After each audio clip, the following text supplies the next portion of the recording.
So recently there seems to be a trend of NFL superstars retiring quote-unquote early. The latest to do it is Pro Bowl center for the Dallas Cowboys, Travis Fredrick. In 2018, Fredrick was diagnosed with the G-Man-Boo-Ray syndrome, which sidelined him for the entire 2018 season. During this time, it forced him to reflect on life after football, and he actually started looking forward to it.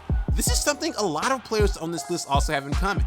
Existing injuries and or ailments seem to be the main factor in players retiring early, and then there are a few players who retire early so they don't have to experience the bad side of the NFL in terms of injuries, concussions, and ailments for the rest of their life. With that said, in this video we're going to explore 9 more NFL superstars who many think retired too soon. As always, if you're new here, feel free to like and subscribe to the channel. I post sports videos, NFL videos daily, and don't forget to turn on noties. At number 9, we have Christian Okoye, the Nigerian Nightmare. This was a guy who was a dominant fullback. He was a brutal runner, but unfortunately his career slowed down due to injuries, 2 knee injuries to be exact, and after getting banged up, he said football kind of just became a job, and he didn't really like it. At number 8, we have Patrick Willis, one of the greatest to ever do it, probably a future Hall of Famer. Patrick Willis was the 11th overall draft pick for the 49ers. He went to 7 consecutive Pro Bowls, but in 2014 he had a toe injury kind of derail his season, and he ended up retiring that spring. Now this one was really shocking because this, again, one of those guys who we thought we might see have a similar career to Ray Lewis in a sense, play for a long time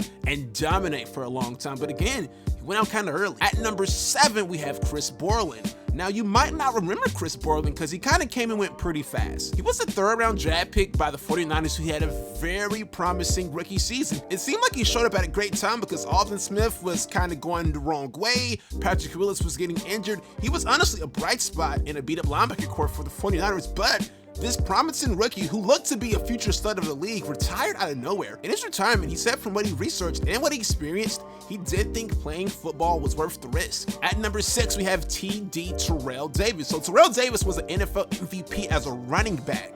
In 1998, he rushed for over 2,000 yards and 21 touchdowns, which eventually led the Denver Broncos to a Super Bowl, and they actually ended up winning back-to-back Super Bowls, and he even won a Super Bowl MVP. He was a bona fide superstar. He was on late night. He was honestly one of the faces of the league. Unfortunately, though, his career was cut short due to knee injuries, and it forced him into an early retirement. Next up, we have Calvin Johnson, Megatron, one of the most dominant receivers to ever play the game. If you don't know Calvin, he was 6'5", 6'6", ran a legit 4.3. He was honestly everything Julio Jones is, but maybe even in a bigger package and maybe even a little bit better. He dominated the league while he was active. He was a 6-time Pro Bowler, twice led the NFL in receiving yards. Unfortunately, he never really got too much playoff time. The Lions didn't really do too much in the playoffs, and he ended up retiring at age 30.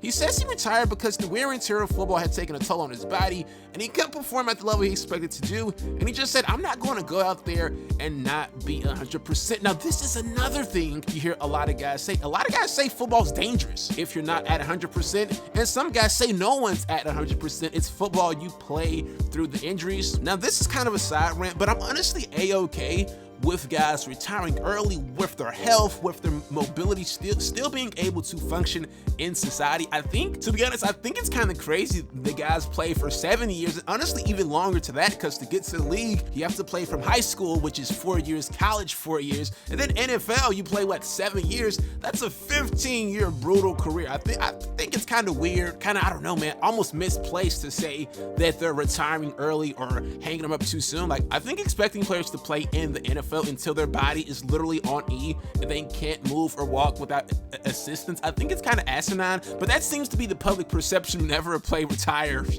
I don't know, before they're freaking 40. Like, they expect everybody to play until the wheels fall off or until they lose the brain like AB, which I honestly don't think is that good. Anywho, back to the list. At number 4, we have Barry Sanders. Now, Barry Sanders is one of the most dominant players to ever play in the NFL, one of the most dominating running backs of all time. He's one of a handful of running backs to win the league MVP, which he did in 1997 for rushing for more than 2,000 yards. Now, keep in mind, the other guy that run league MVP, Terrell Davis, is on this list, and he also retired kind of early. But unlike Terrell Davis, Barry Sanders didn't really retire due to injuries. He didn't retire because he slowed down, got washed. He dominated the NFL every season he was in it. He kind of just retired out of nowhere. And by out of nowhere, I mean he didn't really tell the media or tell his team or really tell the fans or give a big fabulous speech. He He just sent the facts to the local newspaper that he was retiring, and that was pretty much it. And this upset a lot of Detroit Lions fans. But Barry, like others in this list, says he honestly lost the desire to play. And to me, football isn't a game you should be playing if the desire isn't there. It's a very dangerous game.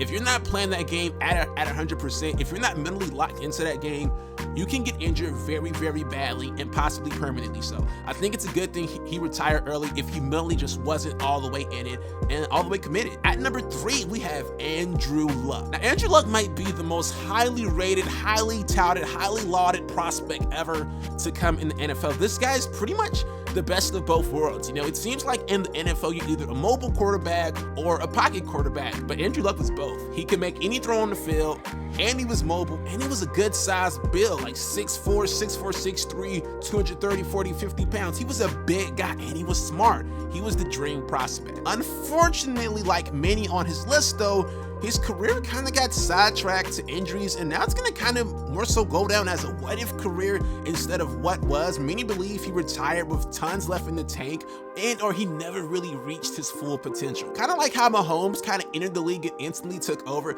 A lot of people feel like Andrew Luck could have did that had he been, I guess, maybe in a better system or surrounded by a better O-line or on a better team. Nonetheless, those injuries piled up, and Andrew Luck retired at the age of 30 in the preseason, and he kind of famously got booed from the home team, from the home crowd, walking out of the stadium as he retired.